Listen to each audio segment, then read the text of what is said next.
Hi, my name is Vikas. I'm really excited about having these conversations with friends from all around the world. Lockdown and the pandemic has allowed for these technologies to get popularized. And I often think to myself, I've been very fortunate to have friends all over the world. And today's guest is one such person who I've really enjoyed getting to know over the last, I would say, maybe 7, 8 years, right? Yeah. And what we found was. Just a curiosity. I was very curious, and I continue to be curious about education around the world. So a couple of weeks ago, we had another friend of mine, Jiang, who is in China, who gave us I thought, a very nuanced perspective, and probably the most succinct explanation of education in China. And I think that was really highly appreciated by all those that participated and watched that particular interview. And today is no different.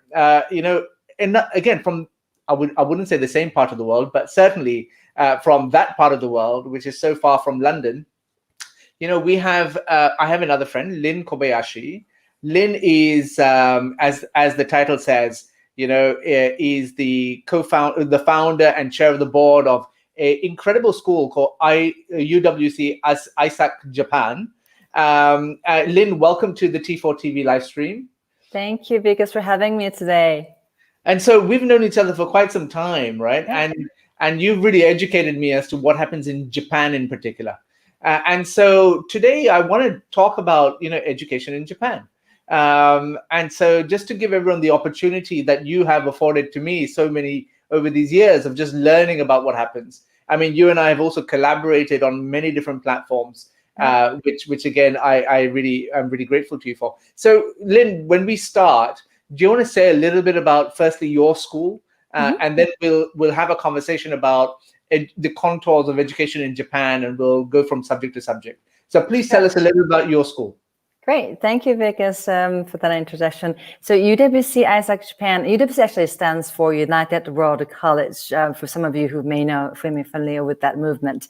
And we actually founded the school in 2014, so we're still new. And we have about 200 high school students from all over the world, about now over 80 countries in the world.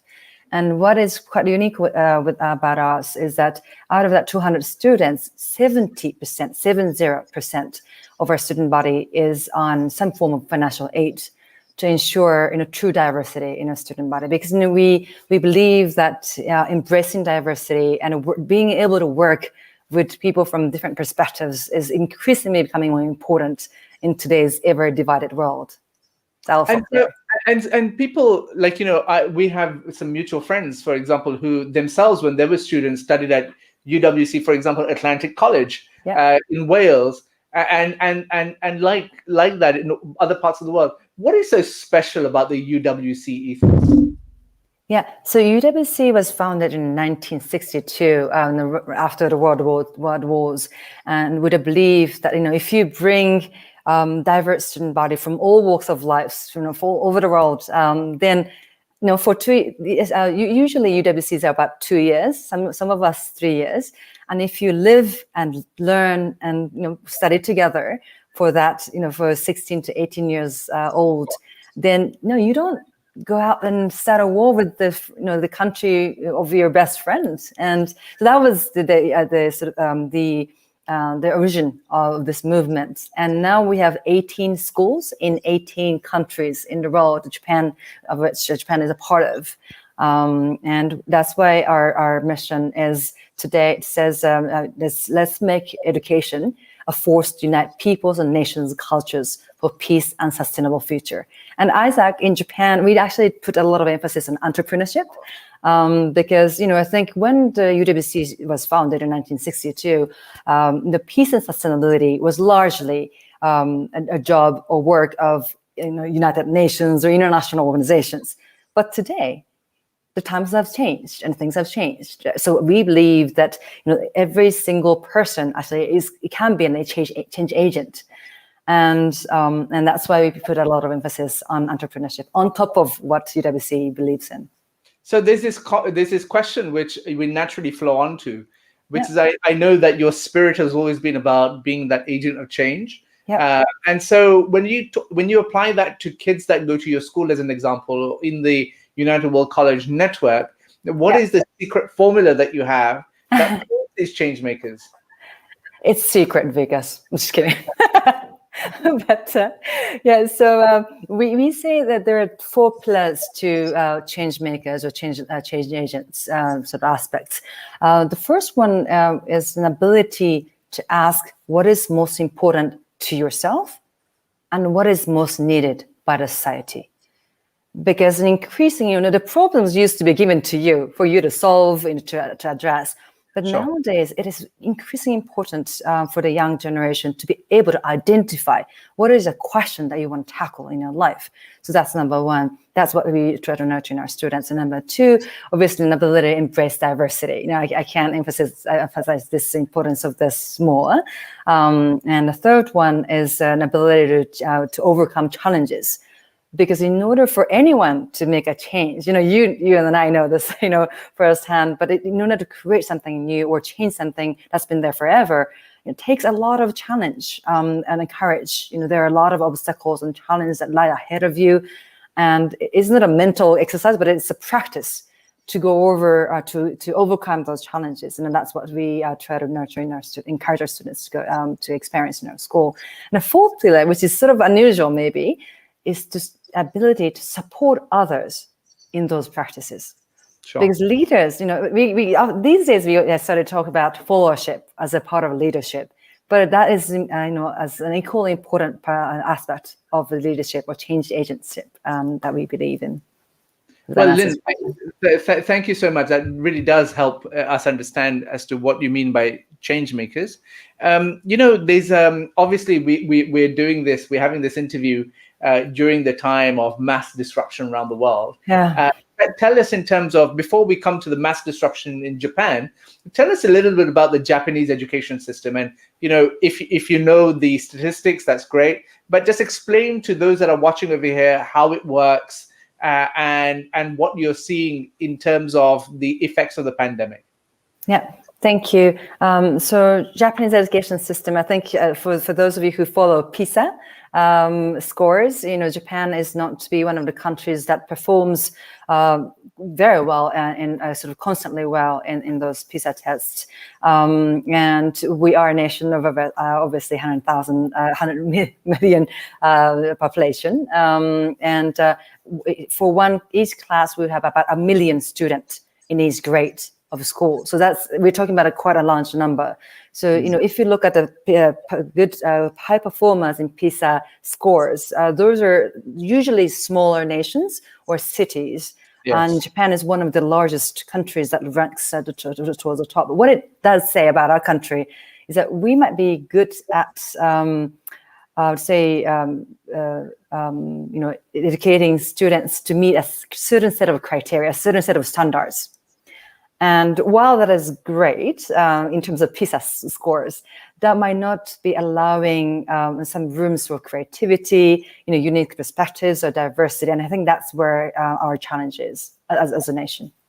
And so when you think about that, I think what you've just said is you have a lot of strengths with regards to what PISA measures, which is literacy and numeracy at a particular age. Yeah. But you're saying, you also, I think, said creativity and the things that the humanities draws out is perhaps a weakness for Japan. Yeah. And so what is it that we're seeing about culture play out here in Japan? Do you want to comment on that? Yeah, sure. So there have been some interesting statistics from OECD that talk about that in our country. For example, if you look at the number of students or proportion of students under the age of 15 who want to become entrepreneurs, we are one of the lowest in the world. And also, I don't think this was an OECD stats, but there's another stats that asked 18-year-olds in each nation whether they feel comfortable or confident that they can achieve something in their lives. Japan again ranks very low, despite our performance in PISA. So we've been debating for decades about where that comes from. We perform well in academics, But when it comes to self-confidence, self-efficacy, or creativity, or confidence to become entrepreneurial, we still rank very low. So I think that's where we might need to address as a country. I mean, you may be interested. Just yesterday, I did a T4 TV live stream with Ashish Advani of Junior Achievement, which again, is this humongous organization that talks about entrepreneurial mindset and skills.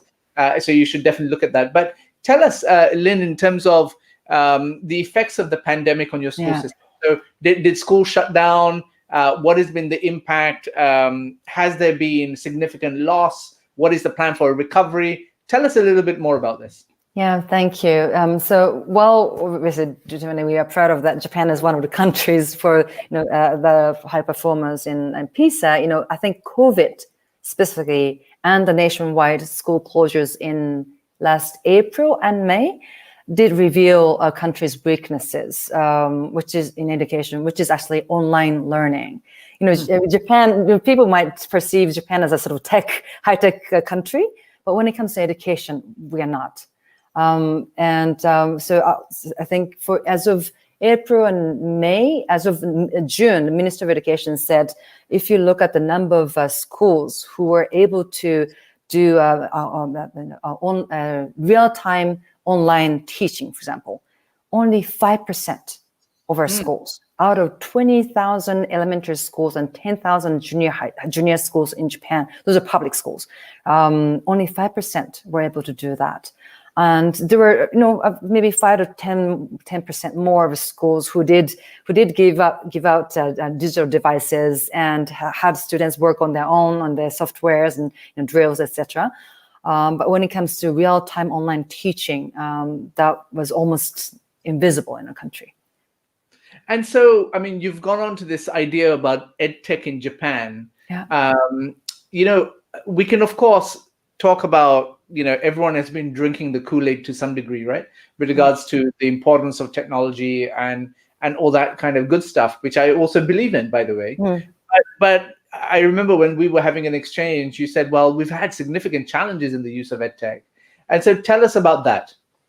Yeah, so obviously internet penetration rate in Japan is very high, right? Almost every household has internet. But some of the statistics say that approximately 20% of the households in Japan only have access to the internet through their mobile phones, which usually belong to the parents. And I don't know how many of the audience is aware that in Japan, there's an increasing disparity among the households.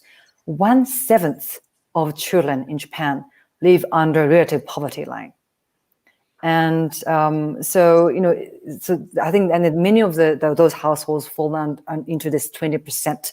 So when their parents go to work with their mobile phones, assumingly, their kids are left at home without any internet connection. And even if the government is accelerating the distribution of digital devices to every single student in Japan in elementary and junior high school, junior high school. Yeah, I mean, they don't have any internet connection at home. So that is Wi-Fi connection is definitely has proven to be a huge challenge. And the second challenge we faced was teacher literacy, teachers literacy and tech literacy for teachers. I think it was 2018, I think the stats with the OECD said when it comes to preparedness of the teachers for ICT, in the schools, in Japan was one of the lowest in OECD countries. So I think both teacher preparedness and household preparedness in terms of Wi-Fi environment remain to be a very significant challenges for our country. Lin, I'm not sure you know this, but on the 17th of April, we actually host something called the Teacher Tech Summit, which is to try to help teachers navigate how they incorporate tech into their teaching, right? So we're trying to answer these kinds of questions, which are, how to design the learning experience for hybrid environments, Right. How do you create community in online classrooms, how to create good digital content, how to assess learning in online environments, and how to ensure equity and inclusion in online learning. And so I just want to make it clear to everyone who's watching and will watch in the future that you could register for this. It's a free global conference for teachers. And we're going to have subtitles in many, many, many languages which is available for teachers to actually avail to and benefit from. So, Lin, if we go back to this in terms of, you often, I often ask myself the question is that how does a country's education differ from where I live, or say North America, where there's a lot of understanding or awareness as to what schooling is? I want to ask you that question in terms of, what is the difference between a Japanese education and an American education, or Western European education? Can you give your insights on that? Yeah, sure. So I think, as we briefly sort of touched upon earlier, our country's education system is well designed to prepare students to meet a certain set of standards, or I think standardization is our strength. And what we are not good at is to embrace diversity in the classroom. Whether it's diverse perspectives or diverse approaches to a single question, or questioning, when it comes to questioning the status quo, is hardly seen in regular classrooms, and that's where we need to work on. And so, when I look at certain influences that exist, and just in popular awareness that exists, so I remember the stories that you get or you see sometimes on social media about how schools don't have janitors, right? Because students pick up litter after themselves and do all kinds of things, right? And so when you have those, when I mention that to my kids as an example, they balk at the idea. But what are the other kind of cultural things that happen that you wouldn't see necessarily in this part of the world? Yeah, so our average class size is quite large to begin with. So you can picture, about the classroom is about 35 students per classroom, or 30 to 35, and all facing one direction, and a teacher sitting or standing in front. I think some of the researchers try to measure the amount of length of hours that the teachers speak versus students speak, and it's dominantly teachers talking in our classrooms, and this is slowly changing, but still it is very hard to see a very vibrant discussion-based classrooms in Japan. The thing is, I have to give the Minister of Education credit, because that is a very efficient way of standardize the learning. You teach one way, and we all learn the same thing at the same pace, but never individualized. Yeah. So another interesting example, that I have from public schools is that, for example, when the teachers would survey the students, they ask you whether you understand or you don't understand. They never ask you whether their classes are too easy.